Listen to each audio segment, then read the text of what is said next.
And I was just thinking over the week about what are some of the things that the rich people do that the vast majority of poor people ignores that keep them from becoming financially successful. That if only they know about it and only they apply it, they will see a drastic change in the quality of their life and the outcome of their result. And so many things come to my mind, and I began to wonder. I read so many things about the conspiracy theories before, all right, of different conspiracy theories, by the way, actually out there.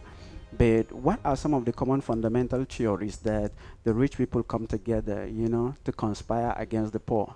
And then, as we always knew, and as we read last week, and I had a chance to read a portion in the Bible that says, "For to him that have, more will be given unto him, and he will have in abundance. But to him that doesn't have, even that which he have, shall be taken away from him." And that's what explains why the rich will always keep getting richer and the poor, the middle class, will always be shrinking. Have you noticed in the few recent years that the gap between the rich and the poor keep widening up every single year? Yes. I asked myself, last 2 weeks that we had a class here that we talked about God, okay, New Year, and I was asking, I said, why aren't you rich already? Right? Why are you not as successful as you want to be already? What I figured out is that everywhere you go, everybody want to be financially successful. I mean, everybody want to be rich. Let's put it that way, right? But even though I always tell people that success is relative, which is true because there's no one standard that you use to measure what success is. And what success may mean to me may not necessarily mean the same thing to you, right? And so, but there is one thing that is common across everything, when you want to have to measure success in reality, all right, and money, if we have to be real about it, right? Whatever is being said in praise of poverty, the fact still remains that no one, all right, can achieve or can attain the height of his purpose or career unless one is rich. True? Because our society is designed in such a way that even to fulfill your purpose, to develop your human potentials, you have to possess things. Correct? Basically, especially if you want to be a pianist, you need to have a piano, right? And the society is so designed and so organized that, according to him, he said, man must possess money in order to possess things. So the fundamental basis, therefore, is that you have to have the money in the first place. And I figured out that if you take care of your money problems, the earlier you take care of it, I used to tell people in some of my sessions before, I said money is good at all age, but the earlier and the younger you get it, the longer you have to enjoy it. And the good thing about money is not necessarily the money, but at least the freedom you have. The good thing about money is that money buys you freedom. It's option. When you don't have money, you don't have an option, right? How many of us probably, we know some people that are broke, and somehow you saw them today while you are coming to this place?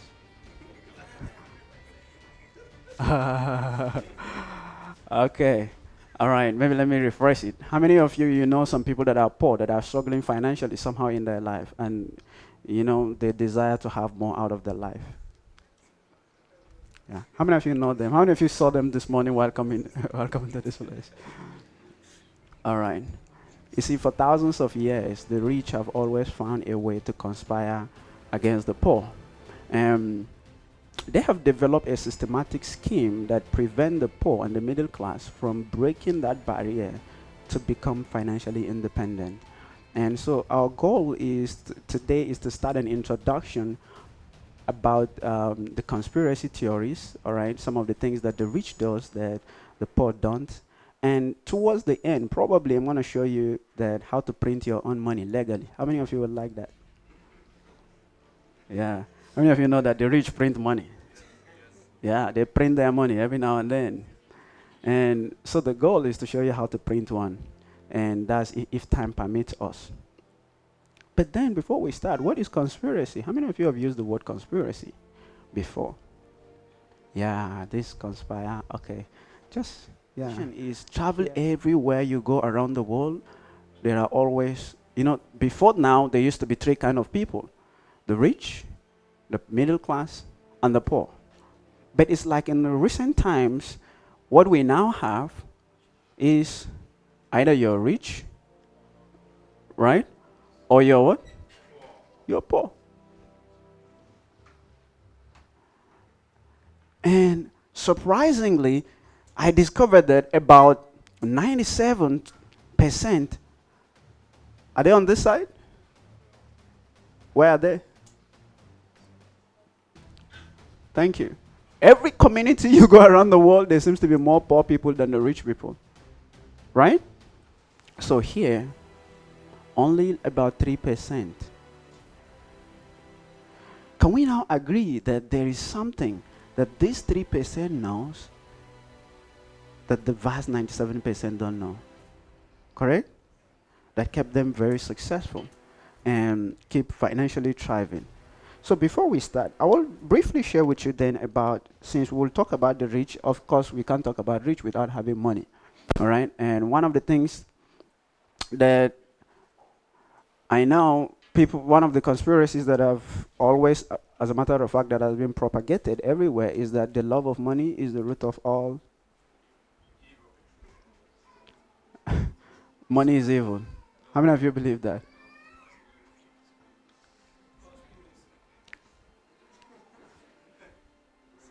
Money is evil. How many of you agree with that? Love of money is evil. How many of you agree with that? Come on now. Let some people have some mind of their own. Yeah, is either yes, you're in for the love of it or for, right?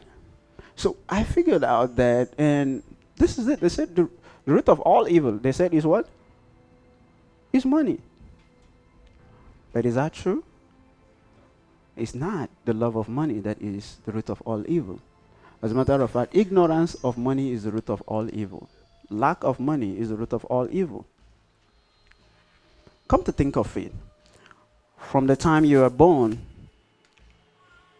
some major portion, aspect of your life require money. To the time you go to school, to the time maybe you get married, to the time you have children, your working life, up to the time you die.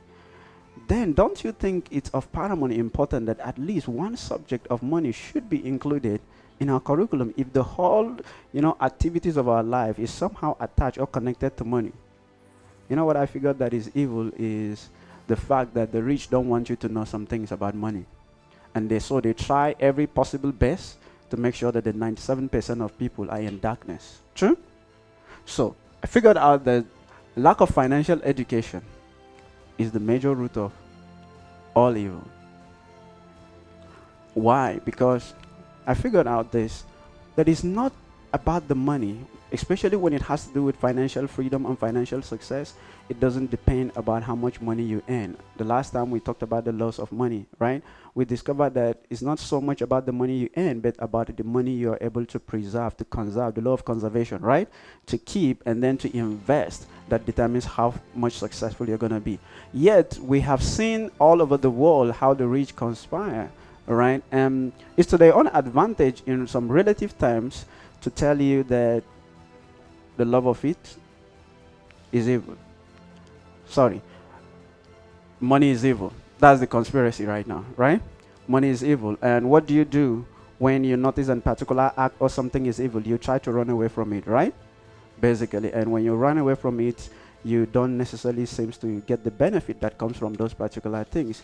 So I figured out that if I can sit down and educate myself about money, since relatively every aspect and every part of my life will require money in some time, then it just makes sense that I take most of my time to study about this thing. True?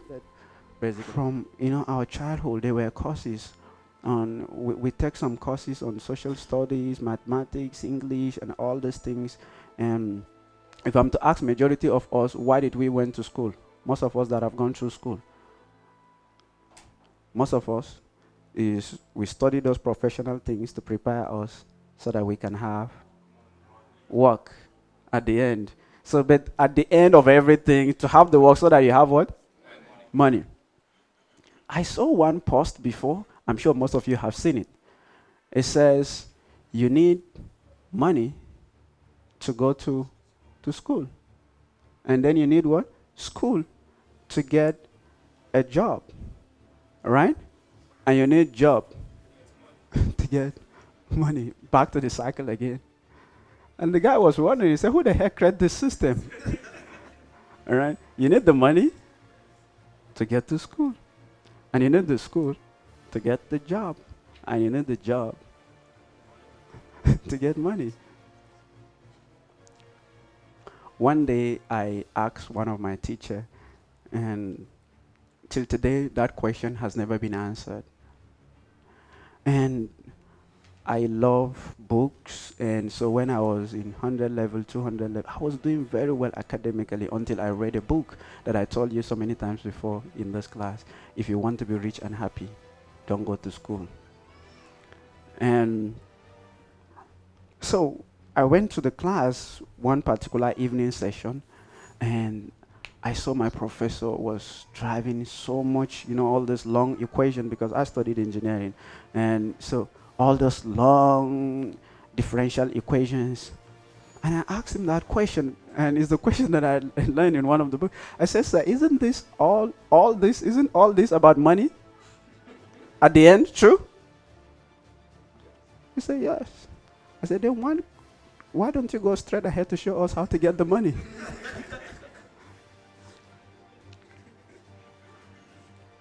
Do you think I'll ever get the answer to the question? No. He doesn't know. Yeah. He doesn't know. And that's the truth. And that's why oftentimes I tell people here. I remember one time I almost put myself in a trouble. I went to a public school. It's a university for a public lecture. I was invited for a public lecture. And during my speech, I said something I didn't know it was going to be a big problem. I said, you see, this system, this schooling system, does not guarantee wealth. And everybody was quiet. In that hall, they were, when schools, universities are doing public lectures, basically, different classes of people are always around. And I said, school does not guarantee financial success. And everywhere was quiet. I said, if it does, our lecturers here will have been the most successful people on the planet. True? Yeah, let's not be sentimental. Right?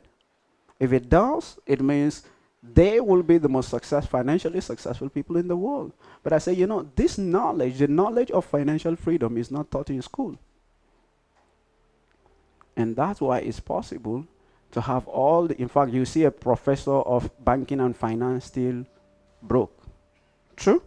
Have you known some people like that? Professor of marketing, banking and finance, and they are still struggling with 1980 Volvos or Volkswagen and all those things. Yes. I've seen quite so many of them, and I feel bad, really, right? Because the rich don't want you to know some certain fundamentals about money. I'll take you back to the history and tell you how all it started. Now, there were rules before this time that govern, the earnings of money. Before 1971, there was different set of rules that has to do with money. And after 1971, the rules were rewritten and the rules were changed. And those rules have their fundamental basis from 4 factors that we're going to discuss during the session, right, before the end of the session. And you're going to know all of them, right? Since the day money is invented, also debt was invented. But now they tell you that, when I was growing up, I remember my mom always said this, said, Eladi, try as best as you can, all right? Go to school, in a popular advice every one of us, receive from our parents, get good education so that you can get good work, all right? Stay out of debt, right? But how many of you want to be rich here? Really, you want to be rich? Here's what I want to tell you. Don't stay away from debt.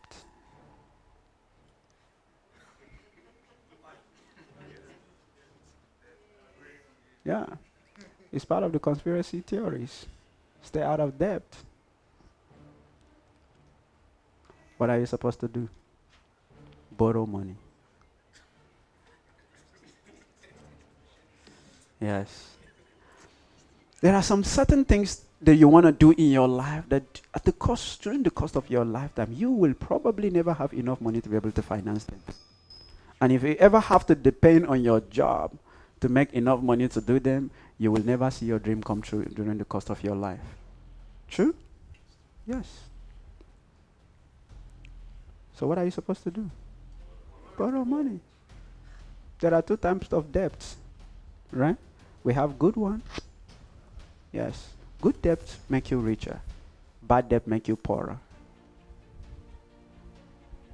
When you borrow for the purpose of investment, expansion, right? Those are good debts. But when you borrow for the purpose of what? School fees. Thank you. House rent. All right. Yes. Burial. And naming ceremony. Yeah, wedding. And all those are bad debt. You see, the rich see the bank as a collection ground, while the poor see the bank as a saving ground. True? Yes, dumping. A rich man's money is never in the bank, because he or she knows that the longer the money stays, the faster the money loses value.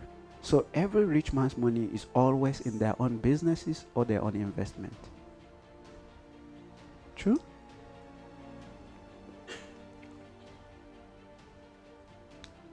But here's the problem why so many people cannot use good debt, because even your ability to access debt depends on two things.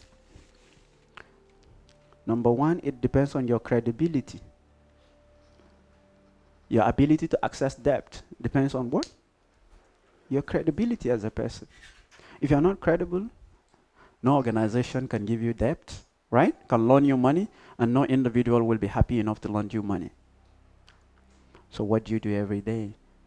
To access OPM, find a way to build your credibility every single now and then.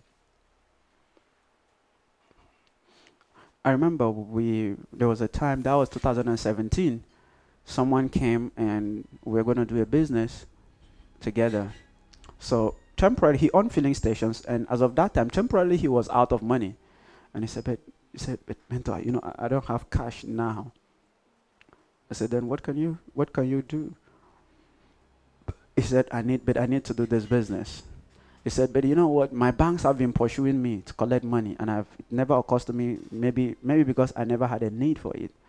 I said, maybe you want to consider it. And now he collected the money at the interest rate of about 25%. So if you take 100 million, how much is he going to return? 125 million in 1 year. But now he's investing in a project that is going to give him about 300%. Right? So 300% of 100 million. 300 million. Now 300 million minus 125 million. Now you have 175 million. How much is his physical money in? Whose money did he use to make money?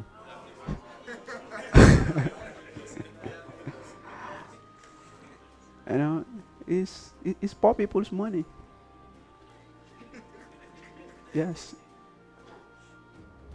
You see? Yes.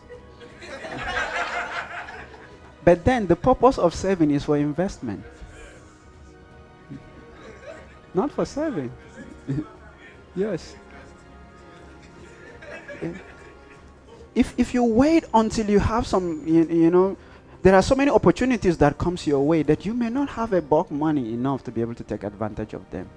You're right. That's why savings gives you that opportunity to save enough to the point that you can invest. One of the typical things that we look at, for example, see why I tell you about the purpose of savings is for investment. Now, I normally give this instance, especially in some general class. I said, take a look at this, all right? In 2015, let's even look at the dollar average here. $1 was 160, 170, right? But let's say 200 naira. So, are you with me, ma? So if I have 10 million naira, I can buy $50,000. True? Correct? Is that true? Yeah. So, but then just a year thereafter, 2016, because they printed more money. Now you know why the price changed, right?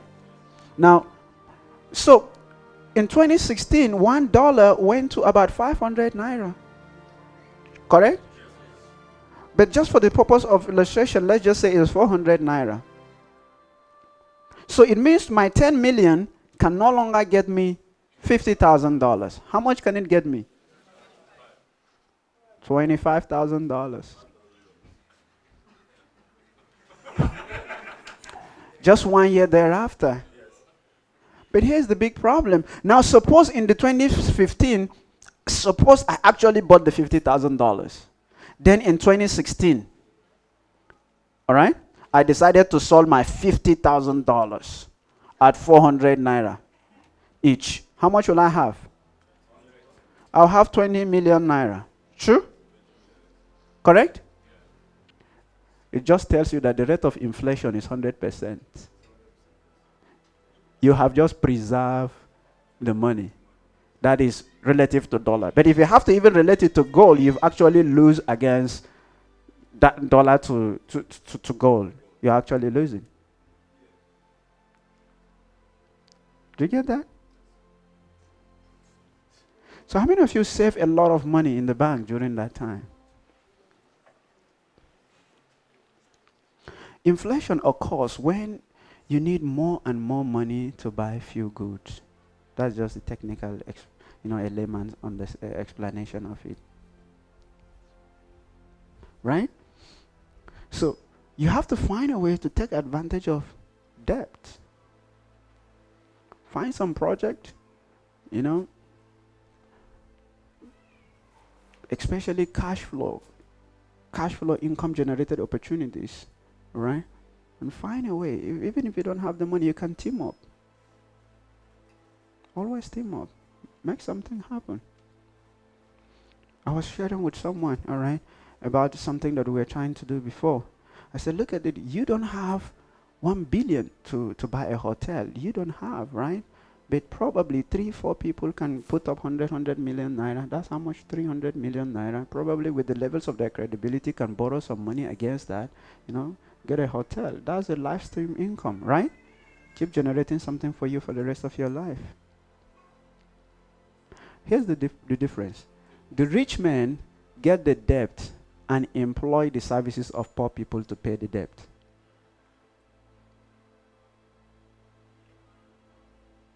I use small money. Let's say I build a small 20 rooms apartment hotel, right? Or even a house to live. I use that house as a collateral to get money, and the people that are living in the house will pay for the debt. Well, I use the new money to build something else. Except you find a way to systematically know how to maximize debt, there's only how far you can go as a person. Let's say, I want you to, in your mind, to picture how much, probably take an average of your income, your monthly income per year. And suppose, let's say you have a fantastic project that will give you a chance to be able to, create something that will set you financially free for the rest of your life. How many years will it take you if you have to save everything 100% to be able to finance that your goal? Ma? Yes. But you know why people cannot borrow? Remember I told you, because number one factor is what? They lack credibility. A layman definition of credibility is what? A history of transactions that are done in integrity and consistency. So every time you transact with someone, your greatest profit that you make is not necessarily when you make cash, but a work well done is the highest profit you make in any business transaction. Sometimes you do business transactions, you don't make any cash, but you make money. It's just that it's not that form of money. Right? True. I give you an instance. What's your name, brother? Amos. Mr. Amos, I give this example because people can easily relate with. I happen to meet Mr. Amos, and I say, Mr. Amos, I'm in serious need. I need you to help me. Right? Um, there's a business opportunity that requires me to come up with 1 million, and from the 1 million I can make at least 300,000 at the end of the day, right? And I'm going to refund this money in 1 week time, next week Sunday, and I'll be glad if you come to my aid. So suppose Mr. Amos help me with the 1 million and I do the transaction. When am I supposed to refund him the money? Next week Sunday. Now Sunday comes and no call from me, no nothing from me. And Monday, no call. Tuesday, Mr. Amos called me. And I said, sorry, I was actually even thinking about calling you. All right. What I actually used the money to do did not materialize, but immediately it happened. I make sure that I actually see you to settle you. And the business, let's say, everything worked out. So by Thursday, I happens to get the money, and I bring the money to him. Have I built my credibility bank account, or I have made withdrawals from it? I've made withdrawals. Have I paid him? Sure. But next time, if there's any opportunity that comes that requires me to demand for money that will set me financially free, do you think he'll be glad to give me the money? Of course no.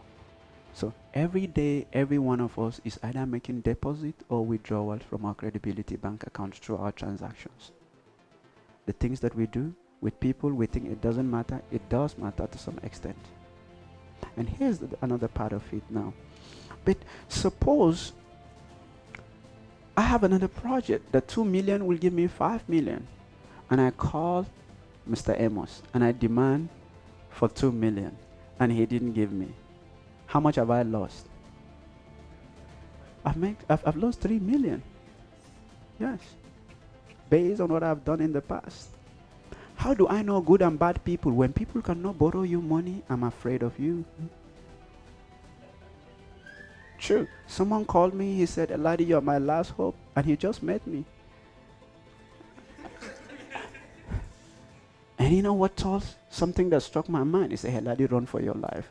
It means every single human being in his life, he have found a way, either in one way or the other, have depleted or have destroyed that. They can't trust him with money. Your family cannot trust you with money. Your friends cannot trust you with money. Your relative cannot trust you with your business associate cannot trust you. So you are looking for a new person, so you can get money from. True. If you're a good man, people should be willing to give you money. True or false? Yes. But then, I'm just telling you something that is just very simple, of course. Now, I happen to get the 1 million from him, and I promise to return the 1 million on Sunday, next week Sunday, right? It's just Sunday. Let's say all of a sudden something happens, and on Sunday I happens to, maybe by any chance, I didn't get the money. But I put a call to Mr. Amos. I say, Mr. Amos, I actually tried my best. It's just that thing didn't work out the way it should. But somehow he is very sure that he was going to get the money on Monday. But he said, please, I will really be grateful and be glad. I know you tried to help me, out of this situation. But if you can give me up till Tuesday, I'll be able to come up with the money. I'm very grateful for your support and your assistance, and your willingness to see me grow. Now, when is he sure he was going to get the money? Monday. But why does he have to create another buffer of time so he can avoid another disappointment, right? So by Tuesday, if suppose this guy come up with the money and I come up with the money and I take it to Mr. Amos, what do you think will happen? Have I affected any of my, credibility bank account? Of course no. Communication is key in building credibility, right?